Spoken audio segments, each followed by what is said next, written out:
Gareth, thank you for speaking to us today. No, thank you. I'm going to start off by addressing the £200 Sith Lord in the room, Darth Vader. Okay. Oh I my thought you God. meant it cost £200. I was like, No. it was more expensive than that. Thank you so much. He's so evil and awesome in this movie, and it's just like the Darth Vader I've waited to see.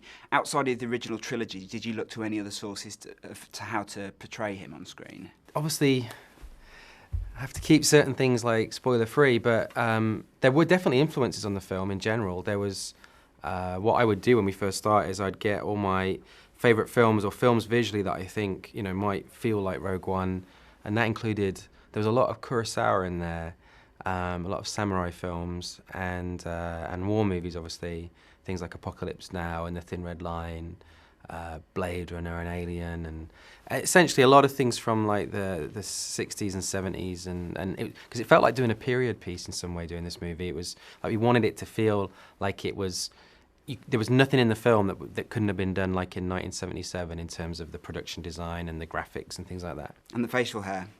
There was a lot of sideburns. I love that so much about the film. It feels like you're not going to be able to answer the next question then about Darth Vader, because there's two names in the credits for him beyond the voice. Right. And I wonder why it takes two actors to bring him to life. What happened was we have Spencer who played him in certain moments, and then Dan did some other moments that I can't get into. But yeah, it's just the process of making the film. We shot at different times throughout the year, and certain people were available more than others, but yeah, it was funny because you kind of think to yourself, you just put someone in the suit and you know it's Darth, but it isn't at all. We had to audition like a lot of people to try and find people that could kind of do the walk and kind of feel like that's him. And you can't teach it either. Like you can watch it to death, but I have a newfound respect for Darth. He's a mixture of different ingredients. There's the music, there's that, and then there's James Earl Jones.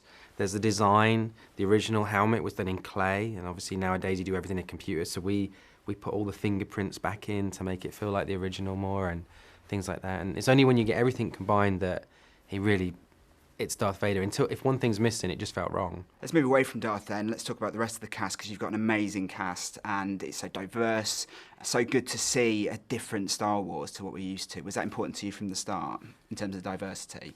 You know, in this day and age, film, especially like Star Wars, should reflect the whole world. I mean, you've got things from like robots to talking fish in the movie. You at least need to represent the rest of the world. And so that was kind of the goal. But really the story lent itself to that. It's about the rebellion before it becomes the X-Wing pilots we know and love. It's when it's a bit more fractured and there's different groups of people all around the galaxy. And so I think visually we wanted to reflect that, both in the casting and in the looks and designs of the costumes and stuff. And I was speaking to someone just before I came in, and Chirrut and Baze, is there any subtext there? Because their relationship is very interesting. Yeah, I don't mind people reading into that. I think that's all good.